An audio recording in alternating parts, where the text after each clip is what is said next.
Hello student, good evening to all of you students. आज के class में हमें अपने टेक्सटाइल ब्रांच के क्विक रिवीजन की जो क्लास हम लोग कंटिन्यू कर रहे हैं, उसमें से जो क्लासिफिकेशन हमने टेक्सटाइल में जो फाइबर का क्लासिफिकेशन हमने पढ़ा है, उसके बारे में एक एक सीक्वेंस से हम अपनी क्लास को कंटिन्यू आगे बढ़ाएंगे। आपका टीचिंग का एग्ज़ाम है, चाहे वो टीएसटी पीएचडी का, नेट जेआरएफ का, असिस्टेंट प्रोफेसर का, या फिर पर्टिकुलर किसी भी स्टेट का आरपीएससी फर्स्ट ग्रेड का हो, या फिर किसी भी स्टेट का प्रवक्ता लेवल का टीएसटी पीएचडी कोई भी एग्ज़ाम हो, वो सभी एग्ज़ाम के लिए शॉर्ट रिवीजन के लिए हम लोग इस क्लास को कंटिन्यू कर रहे हैं। तो आज की क्लास में हमें अपने फाइबर्स की शुरुआत करनी है। जो फाइबर है यानी कि वस्त्र विज्ञान की सबसे सूक्ष्म इकाई क्या है? रेशा है। वो रेशा का जब हम वर्गीकरण करते हैं तो एक सीक्वेंस से जितने भी उसकी प्राप्ति के स्रोत के आधार पे हैं, उन सभी का अध्ययन हम अपनी इस आज की क्लास में करेंगे। तो चलिए देर ना करते हुए हम अपनी क्लास की शुरुआत करते हैं। और इसके पहले आप लोग ये ध्यान रखिएगा कि आपको क्लास ये अगर हमारी अच्छी लग रही है, ये क्लास हमारी नहीं है बल्कि किसकी है? आप लोगों की है, क्योंकि ये क्लास आप लोग के लिए बहुत ही हेल्पफुल है। तो इस क्लास को हमारा ना समझ करके, अपना समझ करके आप अपने फ्रेंड सर्कल में भी शेयर करिए, जिससे कि सभी लोग अपने नोट्स को तैयार कर सकें, अपने रिवीजन को अच्छे से कर सकें। अगर आप चैनल पे नए हैं तो चैनल को सब्सक्राइब कर दीजिएगा, अपने फ्रेंड सर्कल में भी शेयर कर दीजिएगा, ठीक है। तो चलते अपनी क्लास की शुरुआत करते हैं। हम सबसे पहले हम जिस फाइबर की बात करेंगे वो कौन सा होगा? अपना प्राकृतिक जगत का होगा। प्राकृतिक जगत में क्या होगा? जो है वानस्पतिक जगत। वानस्पतिक जगत यानी कि सेलुलोजिक रेशा। सेलुलोजिक रेशे के भी 3 पार्ट हमने बताए हैं, जिसमें से बीज, तना और पत्ती में बताया था। बीज का सबसे पहला रेशा क्या है? कपास है, और दूसरा क्या है? कापूक। तो सबसे पहले हम किसकी बात करेंगे? कपास रेशे की बात करेंगे। देखिए, कपास की इंग्लिश होती है कॉटन। आप सब गांव में अगर रह रहे हैं तो आपको सबको पता ही होगा कि कपास क्या है। अगर कपास के नाम से नहीं जान रहे, कॉटन नहीं जान रहे, रुई का नाम सुने ही होंगे गाँव में। रुई तो कोई अजनबी चीज़ है नहीं। दिया बाती बनाने के लिए आप रुई का प्रयोग करते हैं। वो रुई, कॉटन आपको कहाँ से मिल रही है? कपास नामक पौधे से प्राप्त हो रहा है। कपास की इंग्लिश क्या है? कॉटन है। उसके बाद देखिएगा, इसका पौधा जो है आप लोग देखते होंगे, यहाँ जहाँ पे कुछ काली मिट्टियाँ होंगी, ऐसे एरियाज में ये सब पाए जाते हैं। लेकिन यहाँ पे आपको गांव में 1-2 पौधे से मतलब नहीं है। यहाँ आप जो है पूरे वस्त्र विज्ञान के लिए आपको उत्पादन करना है, वस्त्र बनाना है। आपको सिर्फ दिया बाती नहीं बनानी है उससे कि थोड़ा सा एक पेड़ कहीं से मिल गया उतने से काम हो जाएगा, बल्कि आपको वस्त्र बनाना है उससे। तो उसके लिए थोड़ा लंबा प्रोसेस रहेगा। तो इसमें ज़्यादा थियरी नहीं है, सिर्फ वही पॉइंट टू पॉइंट आप नोट करते जाइए जो आपके एग्जाम में प्रीवियस ईयर में बार बार पूछा गया है। और आपके कपास के लेसन से जितने भी पॉइंट उठने वाले हैं वो सभी पॉइंट हमने इस क्लास में कवर किया है। देखिएगा, कपास की इंग्लिश क्या है? कॉटन। ये जो कॉटन है ये प्राकृतिक जगत का रेशा है। प्राकृतिक जगत से प्राप्त रेशे को ही क्या कहते हैं आप? इसमें वनस्पतियां हैं, उसके बाद प्रोटीन है, और इसके साथ ही साथ खनिज है। उस खनिज में से जो वानस्पतिक रेशा है उसी को हम सेलुलोजिक रेशा कहते हैं। प्राकृतिक के बाद यहाँ पे जो आप सेलुलोज देख रहे हैं, सेलुलोज के साथ ही साथ यहाँ पे आप वनस्पति भी लिख लीजिए, क्योंकि वनस्पतियों से ही जो प्राप्त रेशे होते हैं उन्हीं को सेलुलोजिक रेशा कहा जाता है। इसके बाद सेलुलोजिक से बीज से प्राप्त हो रहा है। और ये जो रेशा है ये विश्वव्यापी रेशा, यानी पूरे विश्व में ये विख्यात है। इसकी महत्वता जो बताई जा रही है वो पूरे विश्व में विख्यात है। और इसका जो संगठन है, यानी कि अगर ये विश्वव्यापी है रेशा, तो इसमें कुछ खास बात होगी। और ये सफ़ेद सोना के नाम से जाना जाता है। जिस प्रकार से सोना होता है उसी प्रकार से सफ़ेद सोने के नाम से कपास को जाना जाता है। और इसका जन्मदाता देश की अगर बात करें, एग्जाम में आपके पूछा जाता है कि रेशा कौन सा है, ये सफ़ेद सोना कौन सा रेशा होता है, तो कपास सिलेक्ट करेंगे। अगर पूछा जाता है कि कपास का जो उत्पादन देश है वो कौन से देश को माना जाता है, तो आप उसमें बात करेंगे अपने भारत देश। अपना भारत देश ही क्या है, कपास का जो उत्पादक देश माना जाता है। और ये जो सेलुलोजिक रेशा है, इसका संगठन आपसे एग्जाम में पूछा जाता है कि जो अपना सेलुलोज है ये किस किस चीज़ों से, कौन कौन से तत्व से मिले हुए हैं, तो कार्बन है, हाइड्रोजन है और फिर ऑक्सीजन है। CHO ये तीनों क्या है, आपके कपास के संगठन में पाए जाते हैं, इसलिए ये तीनों नाम याद रखिएगा, कार्बन, हाइड्रोजन और ऑक्सीजन, ये आपके कपास यानी कि सेलुलोजिक रेशे में पाया जाता है। ठीक है, आगे देखिए जन्मदाता देश अगर अपना भारत है, भारत देश है, तो भारत में किन राज्यों में अधिक खेती की जाती है, किसकी, कपास की। कौन कौन सा राज्य कपास की खेती के लिए विख्यात है, अगर आपसे पूछा जाता है, उसमें से महाराष्ट्र है, गुजरात है और तेलंगाना।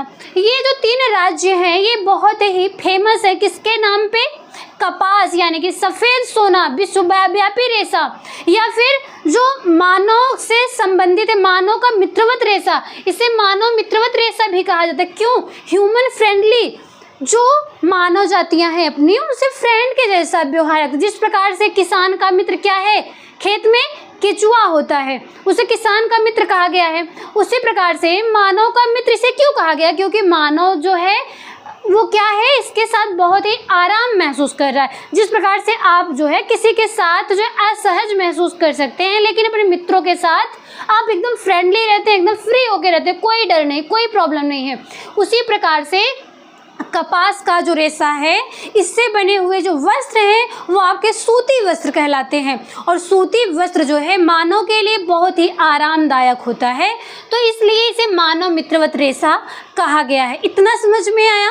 एक एक पॉइंट को आप नोट करिएगा, एग्जाम में यही से सारे क्वेश्चन पुटअप किए जाते हैं, और हम आपको बार बार ये बात बता रहे हैं कि आपको थियरी लेंदी नहीं बताया गया है यहाँ क्लास में, सिर्फ और सिर्फ वो पॉइंट बताया गया है जो आपके एग्जाम में आता है। प्रीवियस ईयर का प्रैक्टिस सेट आप उठा के देखिएगा, चाहे वो यूथ का हो या फिर किसी भी पब्लिकेशंस का हो, तो उसमें आपको यही सारी चीज़ें देखने को मिलती हैं। एक एक पॉइंट आप नोट करिए और इसको लिखते जाइए। इसमें पूछा जाता है आपसे कि कॉटन का सबसे प्रसिद्ध ब्रांड कौन सा है, फेमस ब्रांड कौन सा है, तो उसका नाम है कस्तूरी कॉटन। कस्तूरी कॉटन जो है वो सूती वस्त्रों में सबसे प्रसिद्ध ब्रांड होता है।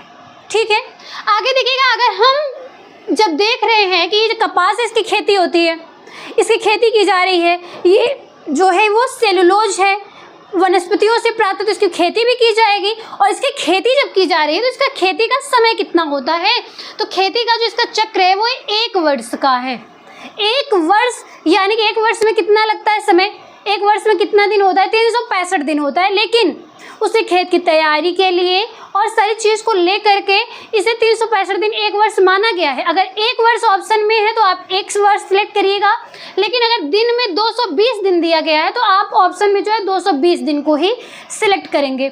इतना ध्यान दिया आप लोगों ने। और आगे ये देखिएगा, अगर हम इसके पौधे की बात करें तो इसका पौधा जो है वैसे नॉर्मल, अगर आप गांव में देख रहे होंगे कहीं नालियों की जगह पे या फिर काली मिट्टी है कहीं पे, कहीं बहुत जो है दबी हुई मिट्टी होगी, तो वहाँ पे आप देखते होंगे जो कपास का पौधा बड़ा बड़ा पौधा होता होगा, आप जितने बड़े होंगे उससे बड़ा होगा। लेकिन इसका जो नॉर्मल है, जो खेती वस्त्रों के उत्पादन के लिए की जा रही है, उसका पौधा नॉर्मली 3 से 5 फीट का पौधा होता है। ये ध्यान दिया आपने। और इसके बाद देखिएगा, इसकी मिट्टी की बात करें तो इसके लिए काली मिट्टी बहुत ही इम्पॉर्टेंट होती है। कपास की खेती के लिए उपयुक्त मिट्टी कौन सी होती है, काली मिट्टी होती है। और इसकी जलवायु की बात करें तो उष्णकटिबंधीय जो जलवायु है वो इस खेती के लिए बहुत ही महत्वपूर्ण होती है। इसके बाद देखिएगा, ये तो हो गया आपका जो है नॉर्मल जो क्वेश्चंस पुटअप किए जाते हैं। अब आगे आपको अलग से विशेषता, इसके भौतिक विशेषताएं, रासायनिक विशेषताएं, इस प्रकार से आपको अलग अलग नहीं बताया जाएगा, सिर्फ और सिर्फ पॉइंट टू पॉइंट इसी में आप जोड़ करके मुख्य पॉइंट ही आपको पढ़ने हैं, क्योंकि ये एग्ज़ाम के पहले आप जो रिवाइज कर रहे हैं उसके लिए है। ये थियरी में मत जाइए। इसलिए आप इसी में पॉइंट टू पॉइंट नोट करते जाइए। ये जो रेशा है कपास, ये क्या है, ताप का सुचालक है, यानी कि इसको अगर आप इस बने हुए वस्त्र को धारण करते हैं तो आपको इसमें गर्मी ज़्यादा महसूस नहीं होती है। इसलिए गर्मियों के मौसम में ज़्यादातर क्या आपको पहनने के लिए आरामदायक होता है, सूती वस्त्र होता है। इसके बाद देखिएगा, सूती मिल का जो कारखाना है वो जो सबसे पहले अपने भारत में बना था, क्योंकि भारत ही तो इसका जन्मदाता देश है।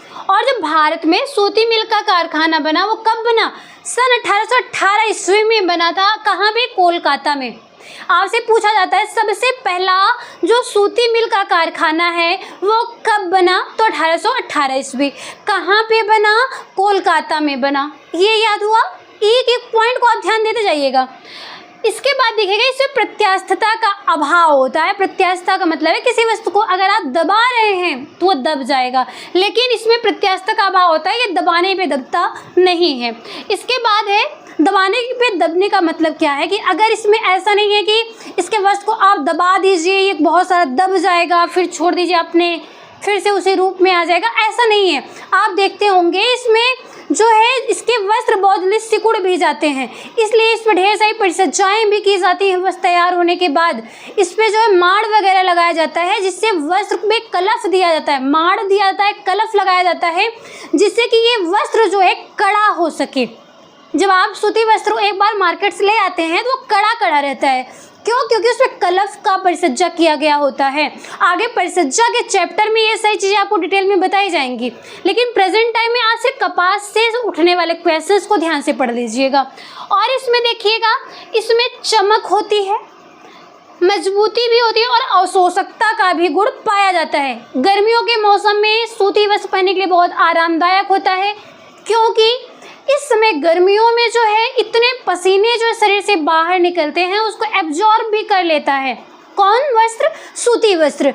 और ये बहुत ही आरामदायक होता है और ठंडक भी प्रदान करता है। देखिएगा, इसे चमक देने के लिए बहुत ही इंपॉर्टेंट पॉइंट है, आगे आपको परिसज्जा में फिर से पढ़ाया जाएगा, लेकिन ये ध्यान रखिएगा आप लोग कि इस पे चमक देने के लिए मर्सराइजिंग प्रक्रिया की जाती है। क्या कहते हैं, मर्सराइजिंग। मर्सराइजिंग एक ऐसी परिचर्या है जो सूती वस्त्रों पर की जाती है, और इसके साथ ही साथ ये क्यों की जा रही है, तो आप बताएंगे चमक प्रदान करने के लिए। वस्त्रों को कड़ा करने के लिए क्या परिचर्या की जा रही है, कलफ का प्रयोग किया जा रहा है। ठीक है, ये भी पॉइंट को आप नोट कर लीजिएगा। आगे देखिएगा, गीली अवस्था में जब सूती वस्त्र होता है तो इसकी मजबूती जो है 30% बढ़ जाती है। जितनी इस वस्त्र की मजबूती है उससे भी 30% बढ़ जाती है जब यह गीली अवस्था में होती है, यानी कि जब यह वस्त्र भीग जाता है। इसके बाद ये फफूंदी जल्द लगती है। क्यों फफूंदी जल्द लग रही है, क्योंकि ये सेलुलोज से प्राप्त होने वाला रेशा है। ठीक है, तो यहाँ पे इस वस्त्र में फफूंदी जल्दी लग जाती है। आगे देखिएगा, अगला पॉइंट है, रंग पक्का करने हेतु तो नमक व फिटकरी का प्रयोग किया जाता है। इसका मतलब है, अगर आप ग्रेजुएशन में पढ़े होंगे, प्रैक्टिकल भी किए होंगे कि कपास के बने हुए जो आपके वस्त्र हैं, आपको रंगाई छपाई ये सब परिचर्चाएं जो है ग्रेजुएशन में पढ़ाया जाता है, सिलेबस में दिया गया है, आप सब किए भी होंगे। वहाँ भी आपको पेंटिंग करनी बताई जाती है, रंगाई करनी बताई जाती है, खास करके बांधनी विधि के द्वारा, या फिर नॉर्मल ही आप डायरेक्ट कोई रंगाई करते हैं। तो वहाँ पे अगर आप सूती वस्त्रों पे रंगाई करते हैं ना नॉर्मल, तो उसमें आप रंग में जब डालते हैं, निकालते हैं, एक बार तो रंग चढ़ जाता है, आसानी से तो चढ़ जाता है, लेकिन आसानी से छूट भी जाता है। आपसे एग्जाम में पूछा जाता है कि सूती वस्त्रों पे रंग को पक्का करने के लिए किस प्रकार के मटेरियल का प्रयोग किया जाता है, तो ऑप्शन में आपको जो भी ऑप्शन में दिया होगा उसमें से आप ऑप्शन में सिलेक्ट करेंगे, या तो आयोडीन लिखा होगा या फिर नमक लिखा होगा। तो नमक व आयोडीन का प्रयोग किसके लिए किया जाता है, सूती वस्त्रों पे रंगों को पक्का करने के लिए प्रयोग किया जाता है। इतना समझ में आया। अम्ल का बुरा प्रभाव पड़ता है इस पे। अम्ल का बुरा प्रभाव का मतलब है कि किसी भी प्रकार के आप ब्लीचिंग का अगर प्रयोग कर रहे हैं, ब्लीचिंग का मतलब है कि आपके वस्त्र पे किसी प्रकार का दाग धब्बा पड़ा हुआ है, उसको छुड़ाने के लिए जिस भी केमिकल्स का आप प्रयोग करें वो क्षार युक्त होना चाहिए, ना कि अम्लयुक्त होना चाहिए। अगर वो अम्लीय प्रभाव का होगा तो अम्ल का इस वस्त्र में बहुत ही बुरा प्रभाव पड़ता है। इसलिए आपको ब्लीचिंग करते समय भी उस मटेरियल का ध्यान रखना चाहिए कि वो क्षारयुक्त है या फिर अम्लीय है। और ध्यान रखिएगा, अम्ल का बुरा प्रभाव आप इस एग्जाम्पल में देख सकते हैं कि जो है आप वस्त्र को धारण करते हैं गर्मियों के मौसम में जब, तो पसीने हो जाते हैं। पसीना जो मानव के शरीर से निकलता है वो अम्लीय होता है, ठीक है। तो इसका जो है पसीना का बहुत ही बुरा प्रभाव पड़ता है किस पे, सूती वस्त्रों पे। इसके बाद देखिएगा, जब इस वस्त्र को आप जलाते हैं, वस्त्र को जलाने की बात छोड़ दो मान लो, अब आप ये देख लो कि जो वस्त्र है, ये सूती वस्त्र आप तैयार कर रहे हैं, रेशा प्राप्त कर रहे हैं किससे, वनस्पति से। वनस्पतियों से ही तो कागज भी बनता है जिसपे आप कॉपी पे लिखते हैं।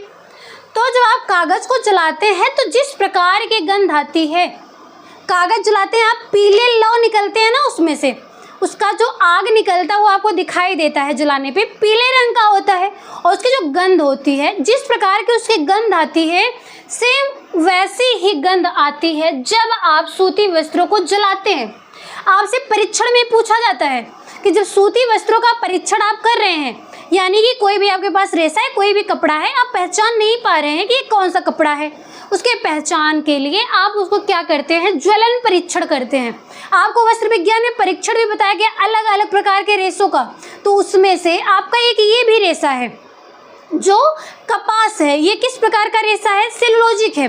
बस एक बात आप परीक्षण में याद रखिएगा, चाहे वो कोई भी प्रोटीन जगत का रेशा हो या फिर सेलुलोज जगत का रेशा हो, इन दोनों में डिफरेंट आप कैसे प्राप्त करेंगे। सेलुलोज से ही प्राप्त होता है कपास, लिनन, जितने भी वर्गीकरण में आपको बताए गए हैं, वो सभी को जब आप जलाते हैं तो पीले रंग की लौ निकलती है और उसका गंध कागज के समान होता है। ऐसा क्यों हो रहा है, क्योंकि ये सब वनस्पतियों से प्राप्त हो रहे हैं। और वहीं पे जब आप प्रोटीन जगत के रेशों को जलाते हैं, रेशम या फिर ऊन को जलाते हैं, उससे बने वस्त्र को जला करके देखते हैं कि ये कौन सा रेशा है, तो उसमें से जिस प्रकार से आपका ये बाल जो है सिर में, इसको जलाने पे जिस प्रकार की गंध आती है, सेम वही गंध आपको उस वस्त्र को, उस रेशे को जला करके परीक्षण में आपको गंध देखने को मिलती है। क्योंकि इस बाल में भी केराटिन प्रोटीन पाया जाता है, और जो ऊन है, ऊन का जो रेशा है जिससे आप ऊनी वस्त्र तैयार करते हैं, उसको भी जला के अगर आप परीक्षण करते हैं, वो भी जो बाल है, बाल से तो वो भी बना है, उसमें भी केराटिन प्रोटीन पाया जाता है, इसलिए उसको भी जलाने पे वैसे ही गंध आती है। तो ये दोनों में पहचान के लिए आप याद रखिएगा कि जब भी आप वनस्पतिक रेशों को जलाते हैं तो इसमें से जलने पर पीली लौ निकलती है और कागज के समान गंध आती है। आप ये नाम से याद कर सकते हैं। अगर वनस्पतियों से प्राप्त है तो इन सब से, कपास से क्या बन जा रहा है, आपका कागज बन रहा है। तो कागज जलाने पे कागज की जैसी बदबू भी आएगी, उसके जैसे पीली लौ भी निकलेगी। इतना समझ में आया आप लोग को। ये सब हो गए आपके जितने भी कपास से संबंधित इम्पोर्टेंट पॉइंट आपके एग्जाम में पूछे जाते हैं। अब आगे ये देखिएगा, खास करके नेट जेआरएफ के स्टूडेंट के लिए बता दें कि आपके एग्ज़ाम में इन सब पॉइंट्स के अतिरिक्त क्लास में, एग्ज़ाम में आपको जो है इसके सीक्वेंस को भी अरेंज करने के लिए पूछा जाता है। ज़्यादातर नेट में ऐसा होता है और बाकी सब एग्ज़ाम में तो पूछा ही जाता है, लेकिन सबसे ज़्यादा नेट के एग्ज़ाम में पूछा जाता है कि जो रेशा आपने कपास का प्राप्त किया, उस रेशे से लेकर के वस्त्र निर्माण तक के बीच में जो प्रक्रिया होती है, उन प्रक्रिया में कौन कौन सी प्रक्रिया आगे बढ़ती हैं और उनमें किस प्रकार से आप डिफरेंट देखेंगे, उसका सीक्वेंस क्या है। तो इसमें से आपको ये सीक्वेंस बताया गया है, आप इसको एक एक करके समझते जाइए, कहानी की तरह समझ लीजिए। सीक्वेंस ना याद करिए, कहानी याद कर लीजिए और इसका नाम याद रखे रहिए। आप इंग्लिश नाम पे ज़्यादा फोकस करिए, साथ ही साथ हिंदी को भी। लेकिन जो आप हिंदी नाम देखते हैं तो इसके साथ ही साथ इंग्लिश नाम अगर आपको याद है तो इंग्लिश नाम आपका बदलता नहीं है। इंग्लिश में अलग अलग आपको देखने को नाम मिल जाएगा, लेकिन इंग्लिश नाम आपको बदला हुआ नहीं दिखेगा। आप इंग्लिश में सीक्वेंस करने, हिंदी में जब आप देखिए तो उसका इंग्लिश वर्ड भी देख लीजिएगा क्वेश्चन पेपर में कि उसकी इंग्लिश क्या दी गई है। ठीक है, तो आप एक एक सीक्वेंस इसको समझिएगा और नोट करते जाइएगा। सबसे पहले देखिए, हार्वेस्टिंग की जा रही है। हार्वेस्टिंग का मतलब है आपने खेती कर दी, खेती में कपास का पौधा बड़ा हो गया, फूल आया, उसमें कोए निकलते हैं। कोए की तरह, जिस प्रकार से आप महुआ देखे होंगे ना गांव में, महुआ जब गिर जाता है तो उसके जो बड़े बड़े कोए होते हैं उससे तेल प्राप्त होता है आपको। सेम उसी के समान आपको कपास का भी कोया देखने को मिलता है। जब कपास ये तैयार हो जाता है, पक जाता है, तो कोया इसका फूट जाता है और फूटने के बाद इसमें से सोने, जो आपको सफ़ेद सोना कहा जा रहा है, तो सफ़ेद कलर में क्या मिलता है आपको, रेशा प्राप्त होता दिखाई देता। उस कोए के बीच में बीज होते हैं और बीज को ढके हुए ये रेशा होता है। ठीक है, तो इस प्रकार से देखिएगा हार्वेस्टिंग के द्वारा क्या किया जाता है, कोए को एकत्र कर लिया जाता है। या तो ये तो आप हार्वेस्टिंग देख लीजिए या फिर कोए एकत्र करना, ये दोनों में से कोई भी हो सकता है। ठीक है, इसके बाद है गिनिंग प्रोसेस। गिनिंग प्रक्रिया आपसे पूछी जाती है कि गिनिंग क्या होती है। जब आपसे पूछा जाए कि गिनिंग प्रक्रिया क्या है, तो आप बताएंगे कि बीज से रेशे को अलग करने की जो प्रक्रिया होती है कपास में, वो क्या कहलाती है, गिनिंग प्रक्रिया कहलाती है। बीज से रेशे को अलग करने की प्रक्रिया को गिनिंग प्रक्रिया कही जाती है। इसको आप समझ लीजिएगा, रेशे से बीज को अलग करना। आगे है बेलिंग प्रोसेस। बेलिंग प्रोसेस का मतलब है गांठें बांधना। आप जब ना कोए एकत्र कर लिए, पहले हिंदी ध्यान समझ लीजिए, आपने खेत में से कोए एकत्र कर लिए, कोए एकत्र करने के बाद आप जो है रेशे को बीज से अलग कर लिए, फिर उसे आप इकट्ठा, जो रेशा अलग किए हैं बीज से, उसको आप गांठ बांध लेते हैं, इकट्ठा गट्ठर बना लेते हैं। गट्ठर बनाने के बाद आप उसको कहाँ ले जाते हैं, मिल में ले जाते हैं, जहाँ आपको वस्त्र बनाना है वहाँ पे ले जाते हैं। वहाँ ले जाने के बाद आप उसकी गांठों को खोल देते हैं। गांठें खोल देने के बाद आप उसको सभी रेशों को आपस में मिला देते हैं। मिलाने के बाद उसकी धुनाई की जाती है। धुनाई का मतलब उसमें जो भी गंदगियाँ वगैरह होंगी वो सभी धुनाई की प्रक्रिया के द्वारा अलग कर ले जाती हैं। उससे जो पत्तियाँ वगैरह होंगी ये सब अलग कर, सफाई कर ली जाती है धुनाई के बाद। इसके बाद एक कंघी करना, उसकी कंघी की जाती है। आप अपने बालों की कंघी क्यों करते हैं, उसमें से जो छोटे बाल होंगे, टूटे फूटे होंगे, उन सबको अलग करने के लिए ना, जिससे कि आपका जो बाल है वो एकदम स्वच्छ हो जाए, साफ सुथरा लगे। उसी प्रकार से रेशे को जो प्राप्त किया जाता है उसको कारखाने में ले जाया जाता है। धुनाई की प्रक्रिया के बाद आपसे कंघी करवाया जाता है कंपनी में। कंघी जब किया जाता है तो उसमें बड़े रेशे को और छोटे रेशे को अलग कर लिया जाता है। और एक बात तो आपको पता ही है कि वनस्पतियों से प्राप्त जो रेशे होते हैं वो कौन से रेशे होते हैं, स्टेपल फाइबर होते हैं, क्योंकि इसके रेशे छोटे होते हैं। इसका मापन किस में किया जाता है, इंच में किया जाता है। ठीक है, ये सारे प्रोसेस आपको वर्गीकरण के टाइम पे ही बता दिया गया है, इसलिए इसको ध्यान दे दीजिएगा आप लोग। कंघी करके उन रेशों को समानांतर कर लिया जाता है, छोटे और बड़े रेशों को अलग कर लिया जाता है। फिर क्या कहते हैं, पोनी बनाया जाता है। आप बाल में कंघी करते हैं तो पोनी भी बनाते होंगे, और पोनी बनाने के बाद क्या होता है, बाल जैसे आप थोड़ा थोड़ा इकट्ठा करके अलग कर लेते हैं, उसी प्रकार से कंघी करने के बाद पोनी बनाते हैं। और उसके बाद उसे ले जाते हैं मशीन में, जिस मशीन के द्वारा कताई की प्रक्रिया की जाती है। कताई की प्रक्रिया कब की जा रही थी, आपने संरचना में पढ़ा है कि रेशे से धागा बनाने की जो प्रक्रिया होती है, इसके बीच में होने वाली जो प्रक्रिया है उसे कताई कहा जाता है। ठीक है, तो पोनी बनाने के बाद आप क्या करते हैं, रेशे की कताई करते हैं। जब कताई करके आपको धागा प्राप्त हो गया, फिर आप बुनाई कर लेते हैं। बुनाई जब आप कर लेते हैं तो आपको कच्चा कपड़ा प्राप्त हो जाता है। कच्चा कपड़ा जो आपको प्राप्त होता है वो कैसा होता है, किसी को पता है? हम बताते हैं आप लोग को। जो कच्चा कपड़ा प्राप्त होता है उसे ग्रे गुड्स के नाम से जाना जाता है।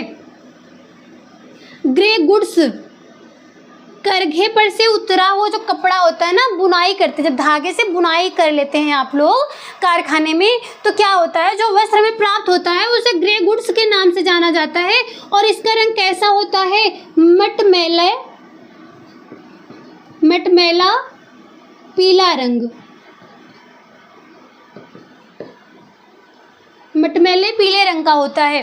क्यों मटमैला पीला हो जाता है वो, हमें तो सफ़ेद सोना जैसा प्राप्त हुआ, सफ़ेद रेशा प्राप्त हुआ था, क्योंकि उसकी ढेर सारी इसमें प्रक्रियाएं भी तो की गई हैं। आपने देखा कोई एकत्र किए, रेशे से बीज अलग किए, गांठें बांधे, उसे फैक्ट्री में ले गए, खोले, धुनाई किए, कंघी की, पोनी बनाए, कताई की, कताई के बाद बुनाई कर रहे हैं। अब बुनाई के बाद जब ऊपर से इतनी प्रक्रियाएं हुई हैं तो रेशा ऑफ कोर्स गंदा होगा ही, तो गंदा हो जाता है तो उसका कलर जो है वो मटमैले पीले रंग का हो जाता है। अब क्या करेंगे, इसको ऐसे तो पहनेंगे नहीं, तब इसमें ढेर सारी प्रक्रियाएं की जाती है जिसे परिसज्जा कहते हैं।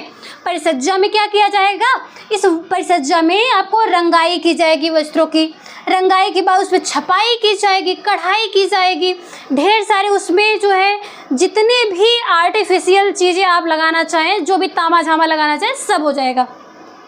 आपको वस्त्र को आकर्षक बनाना है, वो सारी प्रक्रियाएं परिसज्जा के बाद वस्त्र को तैयार कर लिया जाता है। फिर आपको थान का कपड़ा प्राप्त होता है जो मार्केट में आपके लिए उपलब्ध होता है।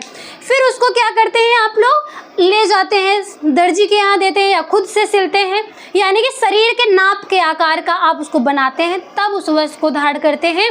इतनी सारी प्रक्रियाएं होने के बाद आपको एक स्वच्छ साफ सुथरा वस्त्र प्राप्त होता है।